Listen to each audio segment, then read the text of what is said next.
favorite subject, people-centric leadership. And when I was doing my homework for this event, I talked to a number of you, and I found out some interesting things about your thoughts about people-centered leadership. And some of you, you are all over it. You practice it, you've been practicing it for years, you've seen its effects, you know what it can do for your people and for your business. And you know who you are, and this is a great opportunity for others to follow you.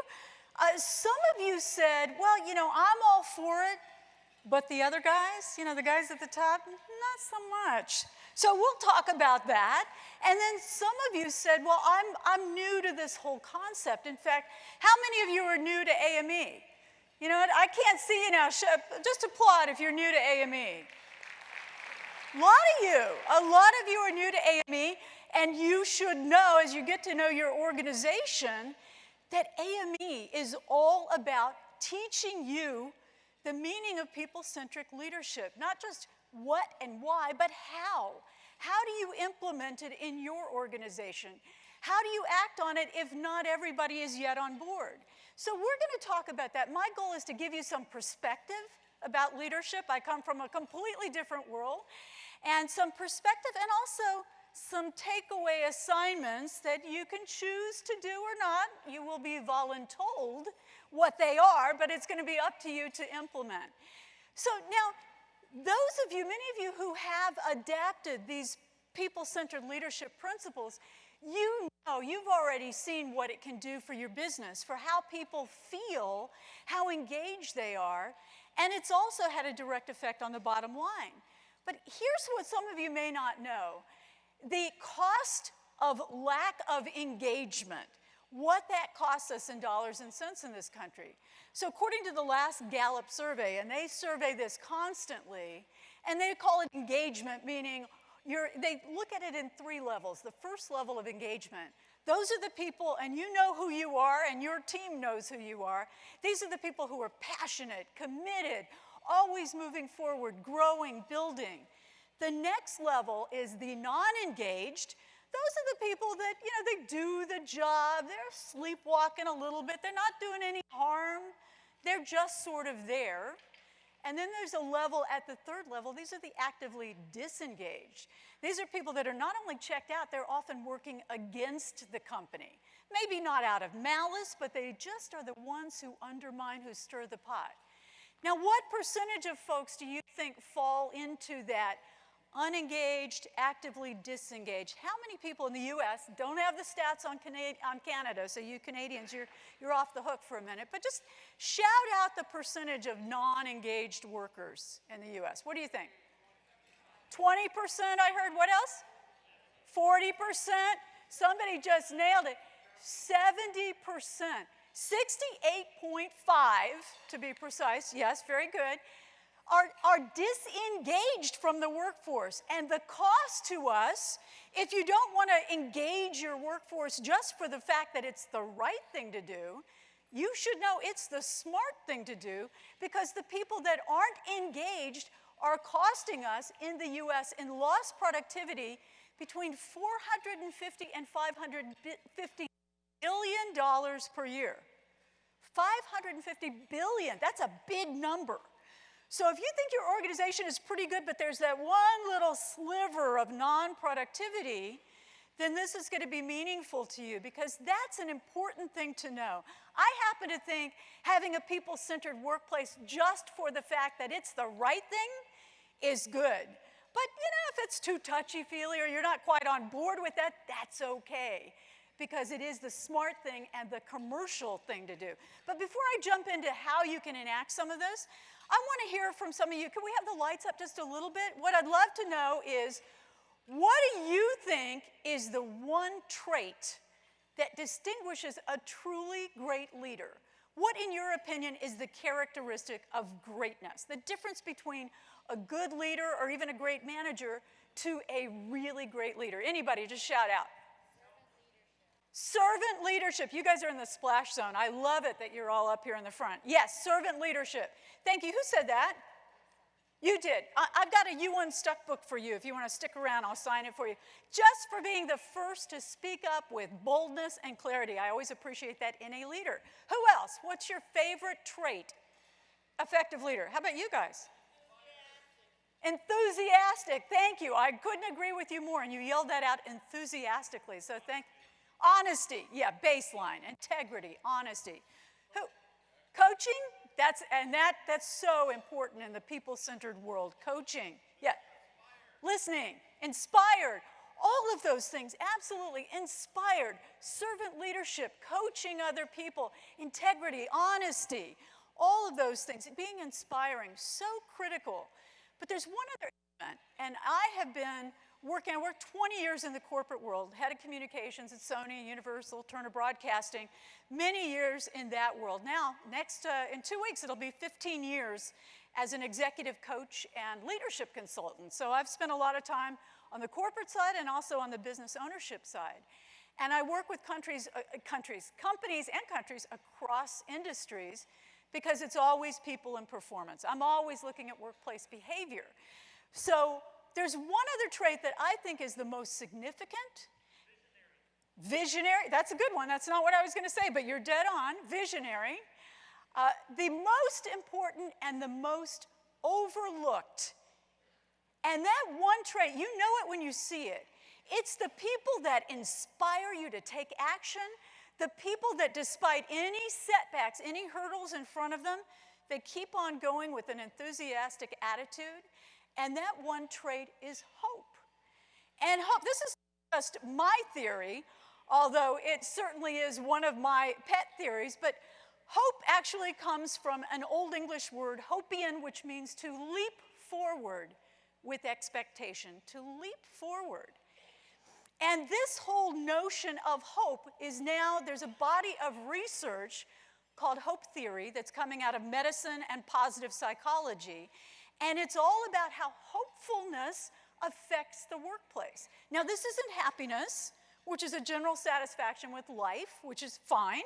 It's not optimism, which is a sense, in a general sense, that everything's going to turn out all right. That's fine too. I'm an optimist. Any optimists out there in the room? Myself, the only problem with optimists is that generally, according to data, the pessimists are usually more accurate than we are. But that's okay. There's a place for all you half-empty folks. We need you. But hope is forward-thinking, specific, and situational. It lets you look at the future knowing that there are hurdles and obstacles. There are setbacks coming. It's part of the process, and proceeding anyway. And one of the early theorists, the hope theorists, the pioneers in this whole study of hope theory is a Harvard-trained oncologist, a fellow named Dr. Jerome Groopman. If you're a reader, you might want to take a look at his book called The Anatomy of Hope. He's a doctor, but it's for the lay person. It's all about the physiological effects of hope. And what he found as a clinician was that when he gave diagnoses to patients and their families about cancer, he's an oncologist, at first he would give them every bit of information. You know, let's give them the whole truth. And what he found was they shut down in overwhelm and were not able to be part of their own healing process. So like we often do, he went all the way to the other end of the spectrum. And he decided to limit. Let's not give them all this information. It's not good for them. And he found the effect was he gave them a sense of false hope that they thought, well, no news is good news. Everything is going to be all right. And what he had to do was find that middle ground of truthfulness, of accuracy, of the what is, what we're dealing with, and knowing that you would move forward despite the obstacles. And he said there are a couple of key components of hope. The first one is the belief that change is possible. Now that sounds kind of obvious, right? We all believe change is possible, or do we? Just think for a minute that that person you know, that naysayer, that person who says things like, well, you can't fight City Hall. You know, it is what it is. Don't worry about it. The defenders of the status quo, right? Drive me crazy. People who say, we've always done it that way, or we've never done it that way, or whatever. I love to hear people's, the language of excuse making. Recently, working with a manufacturing group, I heard a new one on me. Welders don't do it that way. I thought, oh, that's interesting. So everybody's got their belief that change is possible or not. So just challenge yourself. How much do you believe that change in your immediate workplace, in your life, is possible? The second component is an expectation that your actions as an individual can have a direct influence on a better outcome. That it's up to you. That goes right back to the theme of your conference. Success, sustained success, depends on you, your decisions, and your actions. And what it means in the workplace, what that means to me, and I've done a lot of research on companies that thrive on hopefulness, some that feed hope and others that starve hope, is that belief drives behavior. And think about that for a minute. What you believe, even if you've never thought about it that way, what you believe is what you do.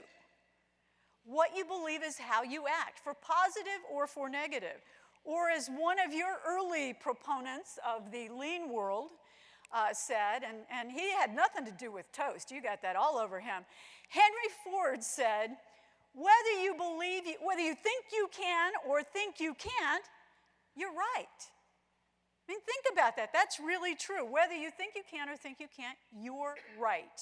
So it really goes back to that idea of belief driving behavior. So what I want you to do right now is I see you're a very vocal group, and I love that. Leadership is all about participation, not hanging back. I want you to find somebody at your table, just a person that I'll call your discussion partner. If you're an odd number, 3 is okay, but if you're 4, that would be 2 twos, so you can split into twos. And just fill in the blank for just a second here, framed in this way. I feel hopeful about whatever, because you believe that change is possible, and you believe that success starts with you, that your actions drive the outcome. Got it? I'll give you a second there, or a minute. Go. Not all at once, just go plunge in.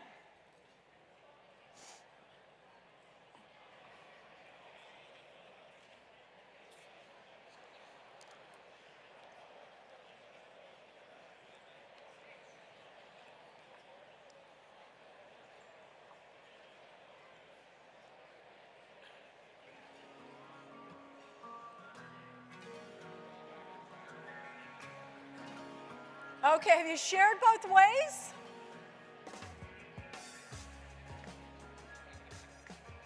All right. Okay, everybody. I should have prefaced this by saying that I've heard it all from ending world hunger to getting a date on Friday night, so anything in between is fine.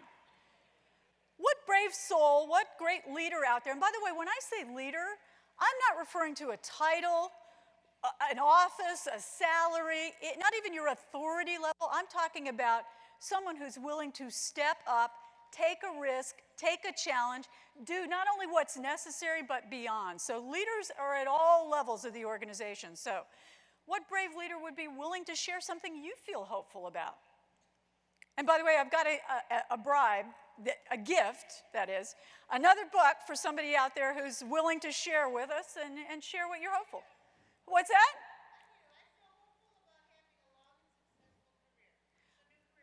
Oh, it's a new career. Good for you. And did you make the rounds and meet people with your selfies? Oh, okay. You, on the other hand, I'm sure you are techno-savvy, but that phone of yours is a little old school. That's okay. Tell us your name so everybody knows to meet the newbie. Julie Nelson, everybody. And Julie, I have a book for you because it's not easy to speak up in a room of, 1,500 relative strangers. So good for you. That's the way you get to know everybody all at once. So that's leadership. You feel good about having made this career switch. Your belief and expectation is that you can change, because you obviously change careers, and the decisions, the actions that you are taking drive the outcome, right? Very good. Thank you for speaking up. I appreciate that. Because when it comes down to it, it's all about your peeps. It's about the people. It's about, you get it? Peeps, right? Okay. You have those in Canada, don't you, peeps? All right. Your peeps. It's about the people that you meet, the connections that you make, the relationships that you build and develop. And as leaders, both established leaders and emerging leaders, it's your job, and I would hope it's your calling to help build the people around you. It's all about the people, the peeps and your people-centered management. So I want to go on and give you a little bit of context for my interest, my passion and fascination for people and workplace behavior. I started out, I put myself through college. These are my old headshots from back in the day, working my way through college as a waitress. I got a degree in theater. I was planning on being a movie star. And got a really useful minor in modern dance. Any other modern dancers out there? Well, no, okay, one or two maybe, but you're not willing to admit it. Yes. And I went on from there. I was very hopeful about my career. My family moved around a lot, grew up in a very chaotic household. Went to 6 different high schools, and by the time we ended up in California, I thought, okay, that's it, I'm staying right here. Put myself through school, and after I graduated, I started working. I got my first job, actually still in school, as a talking Christmas tree. Yeah, that's me. I was already sort of in sales and marketing, talking Christmas tree in my local mall, scaring small children, but basically inviting people in to spend all their hard-earned dollars within our mall. But things got better. I went on after that. I became a tap dancing bear at Knott's Berry Farm in Southern California. That's me, the baby bear there. Frankly, I quit after 3 months because it was too hot in that costume. You cannot imagine what it's like wearing a 6'2" costume in 100-degree weather all summer with small children kicking at your heels. So that was enough of that. Nonetheless, I was still hopeful about my future, my career, and I did finally break through and get a commercial. I got my first commercial. Yes, it was a menstrual cramps commercial. Starring the cramped, the bloated, and the fatigued, and I happened to be the bloated one. But at any rate, I was on the map, I was on my way, and finally, after many workshops and sending out photos and meeting with agents and casting calls and all that stuff that you do, I got my big break. I did. I became the hand model for Fancy Feast cat food. Yep, that is me. I know, thank you. How about that? That's scary that gets applause. But you may remember the crystal goblet with the can of cat food and the opening the pop top. Can we all do that together? That was me. That's right. That was one of my big jobs. At which point, I reevaluated. And when I looked at my yeah, you'd think, yeah, okay. Now, I don't claim to be a numbers whiz.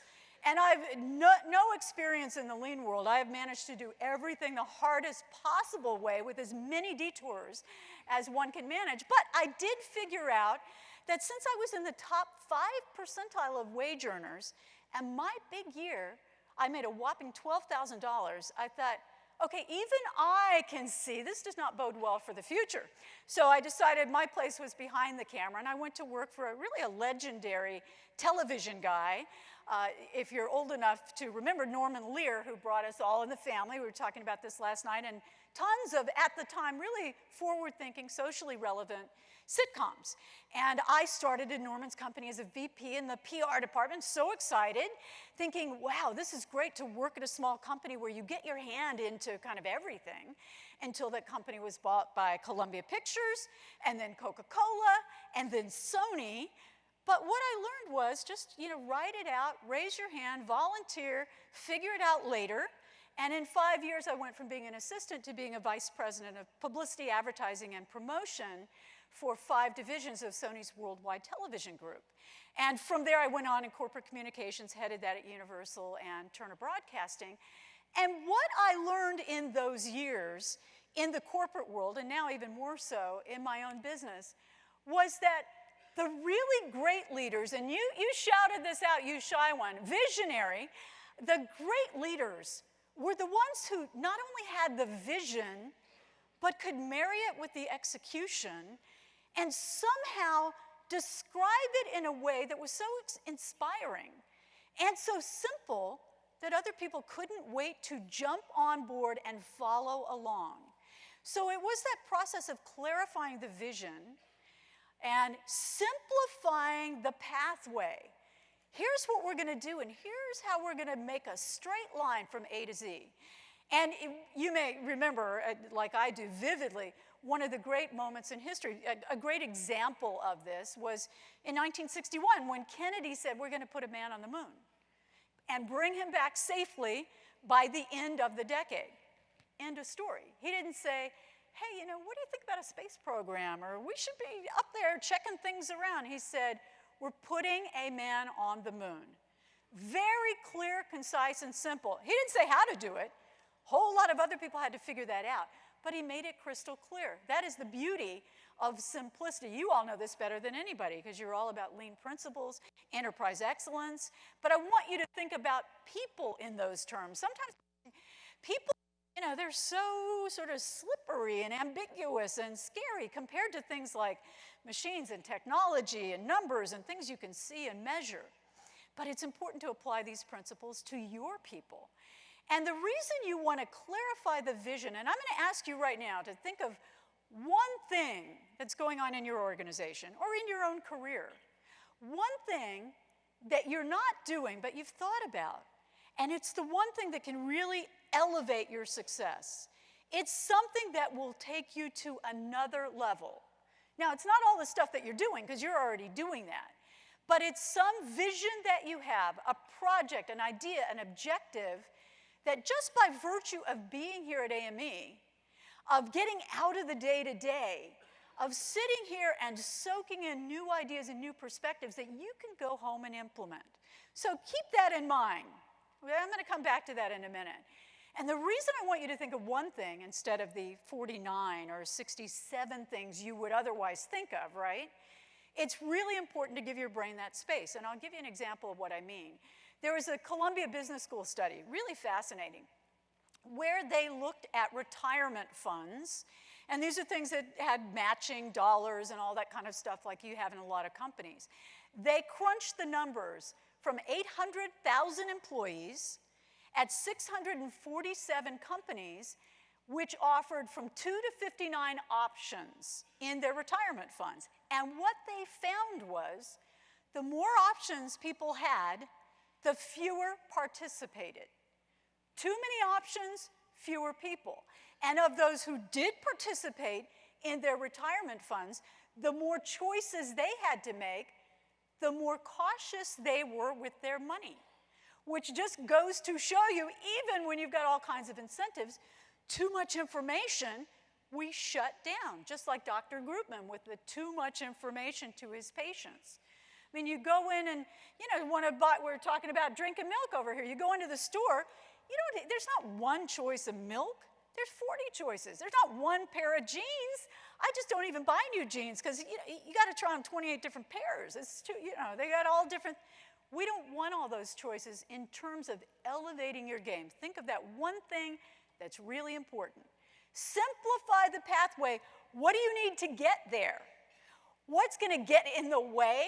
Bad attitudes, excuse making, the wrong people, get that all out of the way. Bring in what you need to execute the plan, to follow through on your vision. Whether that is the accountability that you need, the experts that you need, whatever it is. So it's clarify the vision, simplify the path, and execute the plan. That to me is the whole secret to success. Common sense, but not necessarily common practice. So a couple of companies that do that really well, I want to give you a couple of examples. Let me hold off on this one just a second. A couple of companies that do that really well in terms of, let's go back to the clarify, simplify, execute. You all know Zappos, right? Ladies, we know, because that's where a lot of us get our shoes. You know, famous for customer service, right? Free shipping and returns, 365 days a year. I have a friend who, she wants 3 pairs of shoes. She'll order them in 6 different colors and a half size up and down. You know, she'll have 20 pairs of shoes because she can send she can send 17 of them back. It's fine. So they're famous for that. But what you might not know, and I interviewed the CEO, Tony Hsieh, for my book, You Unstuck, and he told me that one thing that's really worked and really empowered their people is that you call their call center, they don't have a script. They're not timing their calls. The people at the call center are allowed to have a conversation, to connect with you as a human being. What a concept, right? You call them, they say, what do you want? Where are you from? How's the weather? Whatever it is, they can say what they want and who they are. But what you can do is, if they don't have your 7.5 black pumps, that may not be your shoe of choice, right? That's my shoe. But if they don't have the shoe you're looking for, that call center person, man or woman, can go to up to 3 other websites to find those shoes for you at the competitors. And I said to Tony Hsieh, well, wait a minute. That's like the old movie Miracle on 34th Street when Macy's sent you to Gimbals if they didn't have the gift. He said, exactly. Because we don't want the sale, we want the customer. Found that theory was absolutely right, because on any given day, 75% of sales are to return customers. It works, and it makes their people feel great. We were talking about Southwest Airlines just a minute ago. I spoke on the platform once with the former President Colleen Barrett, who said, when the airline started, it was the people's airline. It was, everybody could afford it. But they couldn't create a handbook that would cover every situation for 30,000 employees. There was no way they could do that. So what they did was, and we were talking, Jerry, about how they've had some glitches in the lean world and the operations side, but the people are fantastic. What they did is they wrote a handbook, of course, you got to have that. They hired great people, they trained them really well, and then they trusted their judgment. So if somebody wants to give you extra peanuts or upgrade you at the gate or do what they do, they have parameters, of course, but they trust and empower their people to make good decisions. That gives people a sense of authority, of mastery, of ownership, and most of all, of significance, that what they do matters. They're not just a little cog in the wheel and they can't see the whole machine. They get exactly what they participate and contribute in and how that makes everyone successful. That's critical. Now, looking at the language of leadership, what might this sound like in your workplace? Again, it starts with vision. You start at the very top. This is the vision. I was working with an automotive company a while back. They did everything that looked really people-centric. The big posters that said trust and respect all over. Open pod, office place, the boss is out in the pool with everybody else. All those things that sounded good, but they had gotten beat up by their competition. They were aging in the tech space, and lots of other people had jumped in. There was this sense among the employees who were too scared to talk about it that there's no vision. We don't know what's happening. We don't know what's going on. And if something good is changing, we haven't heard about it. So you want to share your vision. You want everybody to be able to restate the vision, to know what it is. What is that high-level mission? What is it that you have to accomplish? Everyone should be able to say that. Not in the sense of it's a plaque that we put in the hall in the cafeteria, but a living, breathing vision that we can latch onto. Next, as a leader, you got to share the plan. How is it we're going to get there? How is it we're getting to the moon again? Well, you hire a whole bunch of smart scientists, and then we're going to get the plan together. However you do it, I think you all are masters of that piece of it. Now, how do you give ownership and risk-taking and encouragement and develop your talent as they become part of that plan? What can you push down to them? The hardest part of leadership is letting go, of course. What can you push down? You may not want to bet the entire company on your new intern's judgment and decision-making, but you want to start giving people projects and ownership that may be uncomfortable for you. Where's Greg Wall? He's another one who talked about his company, that he's moving down so others can move up. That's critical. There's got to be a point where everybody else can run the company, understands the plan. Next, you want to be able to ask everybody weekly, if not daily, what do you need from me? What do you need from me? How do I help you get there? You know your chunk of the plan. What is it you need from me? Because the truth is, as leaders, and even, especially you all that are owners, You work for your employees. They don't work for you. It's the other way around. They make you successful. So you want to take care of them. You want to push and help and encourage them. Feedback is critical. And I'm going to tell you in a minute, I'm going to send you some follow-up information. I'll send you something about feedback and also an article that I wrote about the language of leadership with more detail around this. Next, you all, again, masters of this. How do we improve? Continuous improvement. You can apply that to your business operations, but think about it with your people. How do we improve our communication? How do we improve our feedback? How do we improve our attitude? What is it that you need to do in a people-centric sense that has that ongoing improvement? And one thing, those of you that are younger, emerging, growing leaders, you must train your management to give you feedback. Not in a needy or, oh, I'm begging for approval sense, but in a when it matters, hey, how'd that go? And I want to give a hint for women, because sometimes I do a lot of work in women's leadership, and men are sometimes lost because, you know, the rules have changed a little bit on giving feedback to women. You got to ask for it. You got to train them that it's okay. You know, hit me upside the head if I said something I shouldn't have. Tell me what, you know, how could I do better? Don't ask every 2 seconds. Don't ask in a needy fashion, but get that feedback so it's going both ways. And finally, celebrate your success. I have a feeling some of you do that.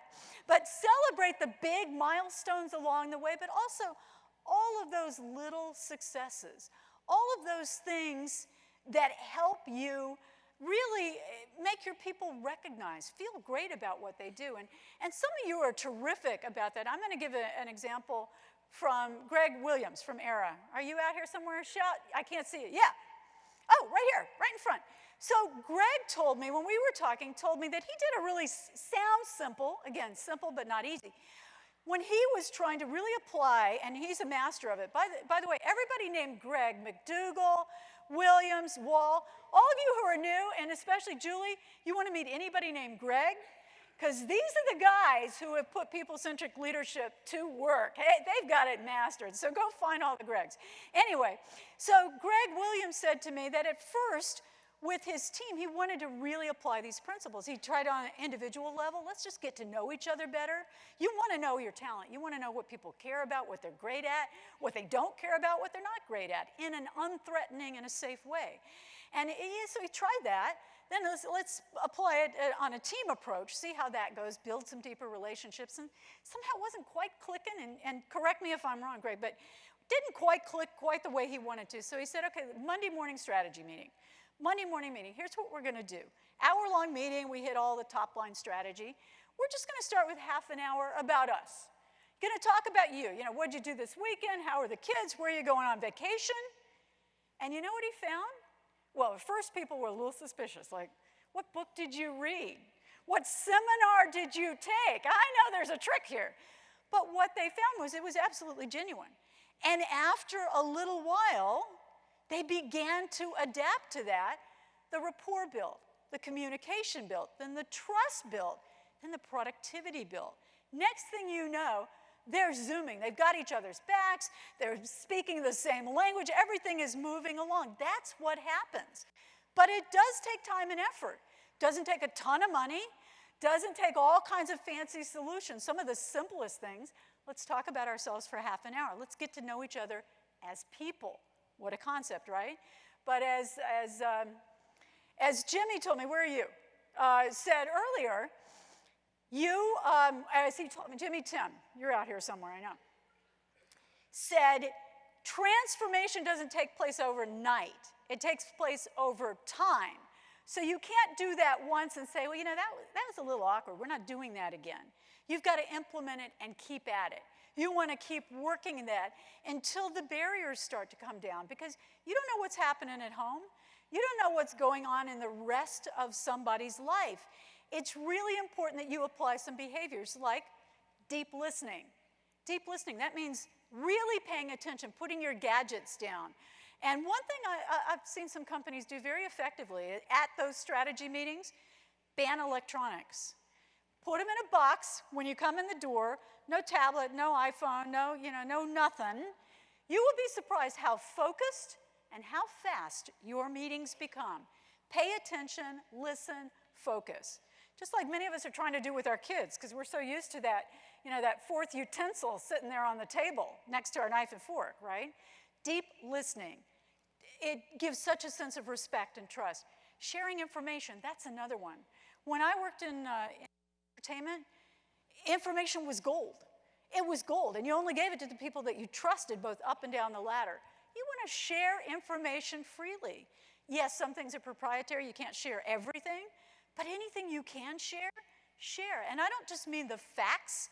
I mean the emotional truths, the nuances, what's happening on the shop floor. You want to share that information so that you build that trust, rapport, and openness.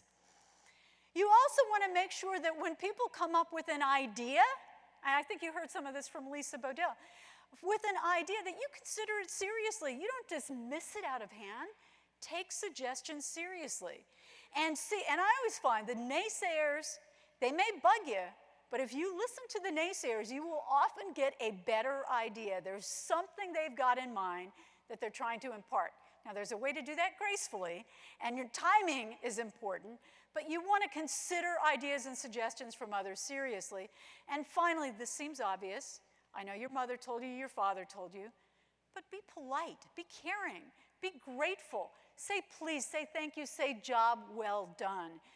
If corporate America just got a big pat, and Canada, pat on the back once in a while, I'd be out of a job. So much of it is about employees who just aren't happy, who aren't growing, who aren't challenged, who don't feel good coming to work. And some of these solutions are quite simple. You just have to remind yourself that they're important. So why don't you do all of this all of the time? Why aren't we perfect human beings?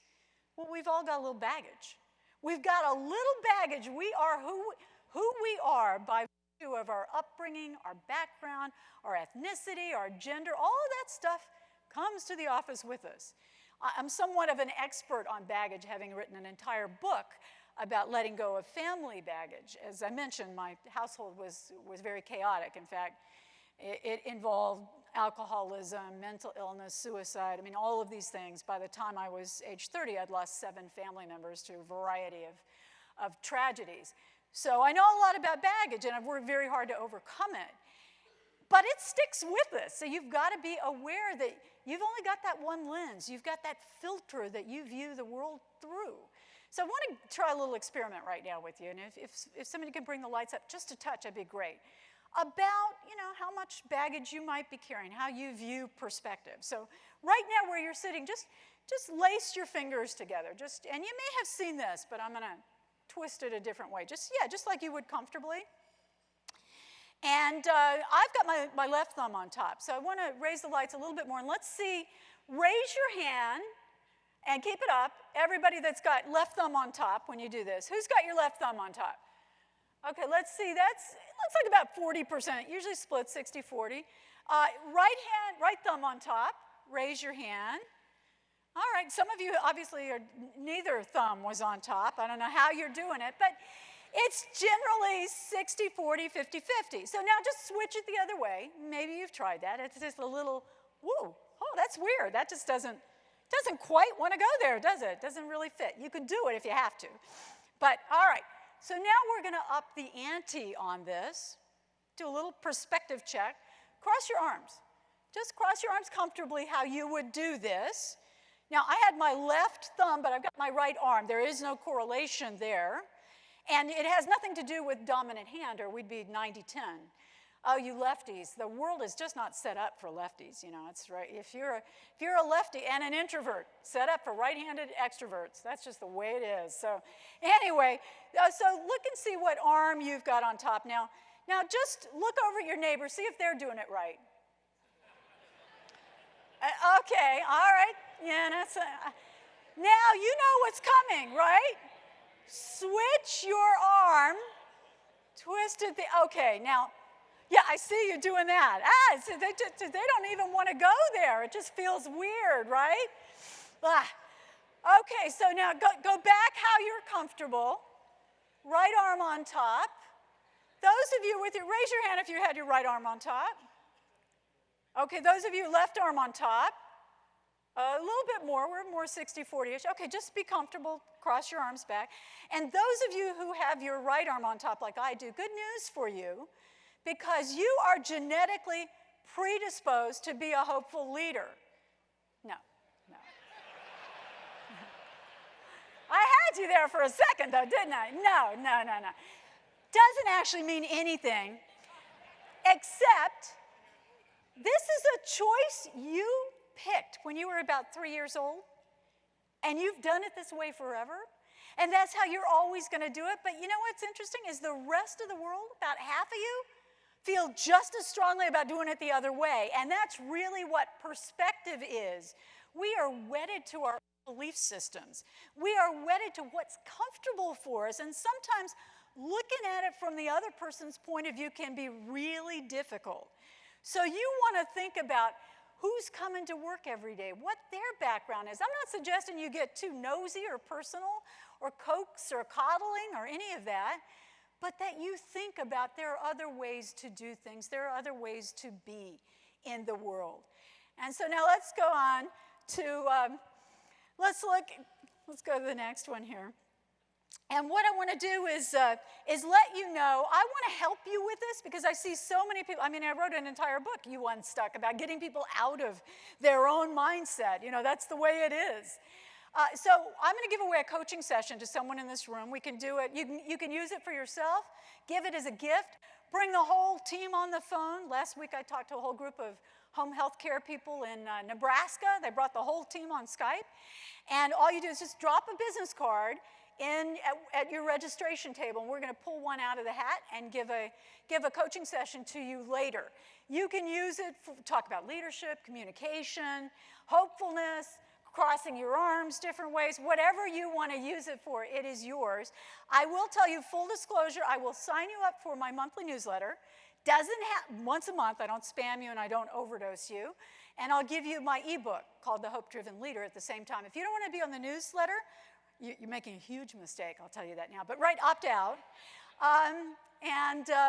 Write opt out on it. I won't put you on it, but you'll still be eligible for that coaching draw. And we can put selfies up also. You can go run around the city at the same time. Not part of this challenge, but you're welcome to add that on. So I want you to be sure and drop that. I wanted to tell you one more thing here, that it's so important that conferences like this, no matter what technology we ever have, until they can start zooming people in like they used to do on Star Trek, we're going to have to meet face-to-face. We're going to want to meet face-to-face because you get that recommitment, that reigniting purpose, that sense of excitement about your careers again, and then you got to take it home. And sometimes that Monday morning letdown when things start to fade, and I don't want that to happen. I want you to take something from this presentation, from a chance conversation in the hallway, from all the other things you're sitting in and listening and absorbing. And so I want to share this with you. One of the many stops I made in all my different high schools was in Japan. Went to high school, that's where I first learned about Kaizen, and learned a lot about Eastern philosophy, found it fascinating as a kid. And this little guy is a folk toy that you would buy in a shrine or a temple in Japan. He's called Daruma. He is the god of perseverance. He sat by the riverside praying for 3 years, and his legs fell off. Then he didn't want to stop praying, so his eyelids fell off. That's the story. So Daruma is this symbol for perseverance. He's like a little weeble, kind of a roly-poly. You knock him down, he bounces back up because, of course, he's persevering. So what you do with this toy, you would buy this for yourself or someone else when they are embarking on some new intention. You color, it comes with those big round eyes. You color in one eye. You set your intention. So think now about that one-year vision. One-year vision we talked about a minute ago. Set that intention firmly in your mind.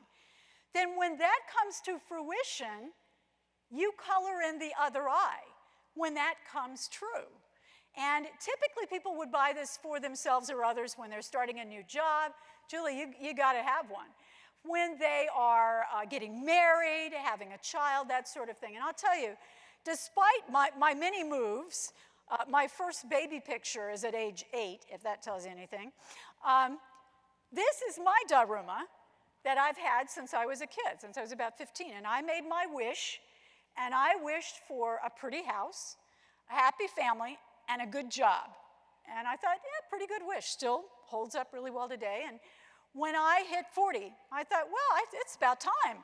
And I started to color in, you can see up there, I started to color in that other eye. And then I thought, wait a minute, not so fast here. I think there's more there. I'm not quite finished yet. I want to continue to evolve and change. So I just stopped. I just didn't color anything else in. And my hope is on my dying gasp, I'll say, hand me a Sharpie, and I'll finish it off. But meantime, this guy just kind of sits on my desk and looks at me and reminds me of what I want to be held to. What are those intentions? What am I doing about them? How am I helping others? How am I being a servant leader? How am I taking care of my family? What am I contributing to my community? So I want to ask you right now if you would be willing to take something that you'll learn from this conference home with you. And if you're willing to do one simple homework exercise, I guarantee it will take you less than an hour in the course of a month. Just raise your hand if you want to take something home with you. And by the way, unless you have a doctor's note, your hand will be in the air. That means you. I see you there. Don't think I can't see. Okay. So I'm assuming all hands are risen, and if they're not, I shamelessly call out that person. Okay, there you go. All right. Here's what you have just volunteered for. That person next to you that you spoke to a few minutes ago, your discussion partner, that is now your accountability buddy. And what you will be doing, I can't make you, but I highly recommend it. What you will be doing is having 4 phone calls, not a text, not an email, and not an in-person. This is meant to be lean, brief, and focused. A 10-minute phone call 4 times, once a week for 4 weeks. 5 minutes. What was that vision that you set? What was that big, bold vision you set for the year? What action did you take towards it this week? You either did it, it's a yes or no question, there's no ambiguity, you did it or you didn't. My job as your partner is to say, oh, you didn't do it. Well, how can I help you get there for next week? It's a combination of pat on the back, job well done if you did it, kick in the rear end, a little extra support if you didn't. You would be amazed at how life-changing, I know many of you do this. Find someone else, the universe chose that person, whether it's your boss, your best friend, total stranger, for you to do this with, to get a completely different perspective, a different set of life experience, to find out how other people do it in their companies. That's what you want to do. And so I hope you'll all go home and do this. When I started my first business, my only business, I was in my late 40s when I started this business, sole support of my kids, and I decided I wanted to start this coaching business without really knowing what it was. And I started day one with an accountability partner. Didn't call her that back then. I didn't know there was such a thing. But 15 years later, it's changed. I'm on my 3rd accountability buddy now. But it has changed the course of not only my career, but of my life. To know that it's not just that one person, but there's a lot of support out there. My favorite quote from Helen Keller is, together, alone we can do so little, together we can do so much. And it's really true. And I want to wrap up here with one last little story for you. This is a mountain. I seem to be on an Asian theme. This is a mountain in the Himalayas, a monastery on this cliffside called Tiger's Nest. And when I have 2 boys, I've got one in grad school, one in college. And one of my sons became very ill in high school in his junior year. Worst time for a kid to be sick. And it took us about 2 years to get it diagnosed and managed. And after that point, graduated with honors, so proud of him. He said to me, shoosh, maybe we should go on a trip. And I said, yeah, you name it. And he said, okay, let's go to Bhutan. And I said, where's Bhutan? And he said, well, it's in between China and India. I said, great, sounds good. I would have gone anywhere he named, but we went to Bhutan. And we took this picture on the side of this mountain, and this is called Tiger's Nest, because only a tiger, a flying tiger, could fly this monastery up into this hillside and drop it there. And on the last day of our visit, we hiked up to this monastery. Now, not a serious hike. It was only 2 or 3 miles and 1,400 stairs, but we were at 10,000-foot elevation, so, it was a little bit of a trek. And for someone who's been sick and someone else who's been worried sick, you can believe it was a very difficult climb, and we were determined. So we were pulling each other along, laughing, dragging each other, climbing our way to the top of that thing. And now I have a motto that I use in the business world that to me was just inspired by our having climbed this mountain together, and that is, lift as you climb. Lift as you climb. That is what it's about. As you climb that ladder, as you climb each project, as you face each challenge, take someone with you. That is your job. That is the role of a leader, is to take others on that journey with you. So remember to lift as you climb and take those action steps that are going to help you and others hit that one-year vision. This is where you can find me. These are my books on my website on Amazon.